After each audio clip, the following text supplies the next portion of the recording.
Salut les champions, ils nous entourent dans la vie de tous les jours, que ce soit les jus de fruits, l'eau des piscines, le café, le béton, la vinaigrette, eux ce sont les mélanges. Cette année, nous allons travailler avec les mélanges entre deux liquides et les mélanges entre un liquide et un solide. Alors commençons par les mélanges liquide-liquide.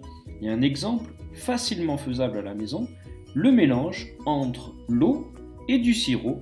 Ici, c'est du sirop de menthe. On se rend compte que si on agite ce mélange, il devient impossible de distinguer l'eau du sirop. En effet, l'eau et le sirop sont miscibles. On a donc obtenu un mélange homogène. Passons maintenant à un autre exemple que vous avez certainement déjà rencontré, le mélange entre l'eau et l'huile. Il se passe la même chose entre le vinaigre et l'huile de la vinaigrette. On distingue l'huile au-dessus de l'eau lorsque l'on verse, et on va se rendre compte que même après agitation, l'eau et l'huile sont deux liquides non miscibles, c'est-à-dire que le mélange que l'on obtient ne sera pas homogène, mais ce sera un mélange hétérogène, car on peut distinguer les deux constituants de ce mélange.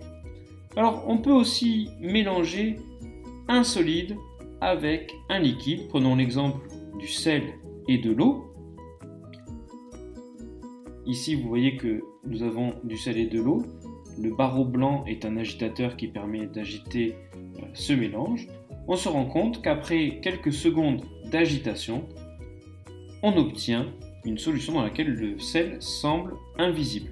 Il est dissous dans l'eau. On le sait qu'il est présent puisque la solution obtenue est de l'eau salée.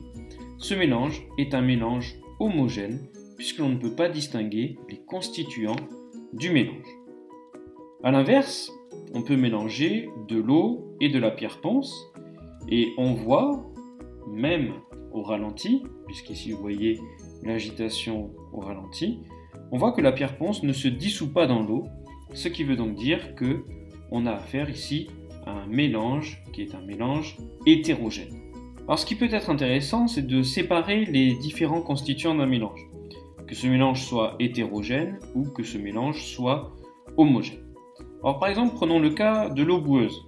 Elle est pleine de particules solides, c'est un mélange qui est donc un mélange hétérogène, et il est possible de la rendre plus claire.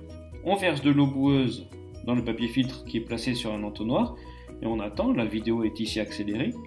Le filtrat obtenu est bien plus clair que l'eau boueuse d'origine, et dans le papier filtre, on récupère les particules solides qui étaient initialement présentes dans la terre.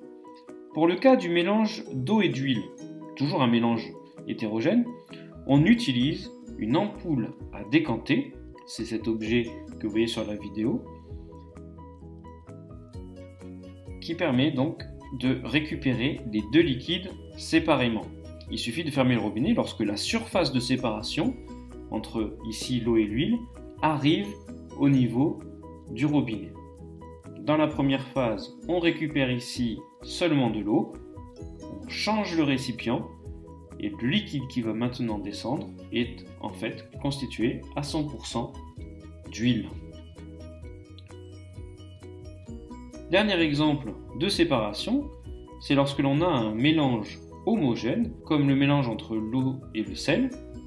On utilise donc la distillation. On place l'eau salée à bouillir dans un ballon, la vapeur d'eau monte et passe ici dans le réfrigérant qui permet de faire passer la vapeur sous forme liquide et l'on récupère ici dans un bécher de l'eau sans sel.